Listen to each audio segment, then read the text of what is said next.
I want to talk about building a greenhouse out of pallets. Now, I built this one last year and the roof is made of two long pallets, like a double-sized one, and around the edge are made of normal, well, rather small pallets. And then a little while back I extended it on the back, so I've doubled the size of it, and I've tied it all up together really. There's one or two nails, but it's mainly tied up together, and it only took a matter of 2 or 3 hours to build the whole thing. And then I've been experimenting with how to hold the polythene down, but the best way of holding it down is with slats of wood, I found, and I haven't quite finished putting all the slats of wood on yet, but I'm in the process of doing that, and it is a very successful and cheap way of building a greenhouse, and they're better than the ones you can buy, the plastic ones you can buy from B&Q. They're much more solid. I have taken a few of the boards out to let a bit more light through, and I've just left a gap there for entrance, and that's on the south side where it doesn't get the prevailing wind. But I have got a pallet which I've covered with polythene, which I use as a door, and just lean it against it when it's especially cold.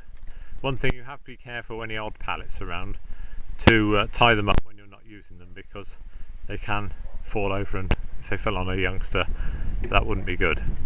You can see the roof is made of two double-sized pallets, which people give away, and so that's great.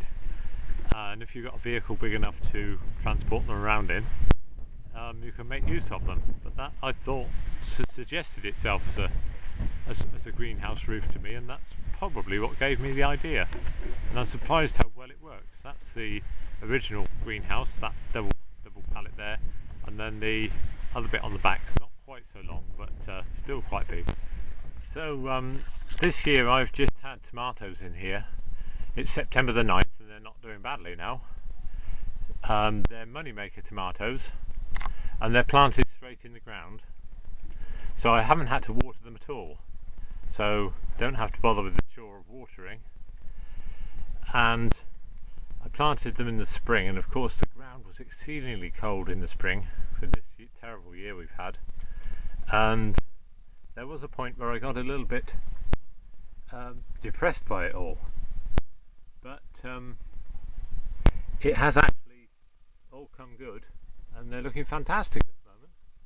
Sort of just an odd half hour or so occasionally just to string them up, and I do have let them go a bit, but they're still bearing lots of fruit because the temperature in here is lovely, and it's not too doesn't get too much condensation either.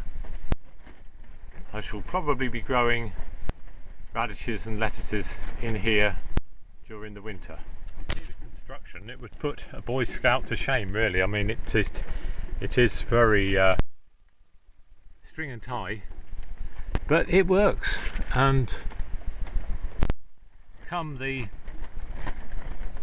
later autumn, I'll probably, once I've cleared the tomatoes out, I might make it a little bit stronger, but it is really strong. I've got that one stuck in the ground there, just odd posts and things I had about, and a few cross beams I put in there to hold the roof down. So I'm very pleased with Pallet Greenhouse, and I may well build some more.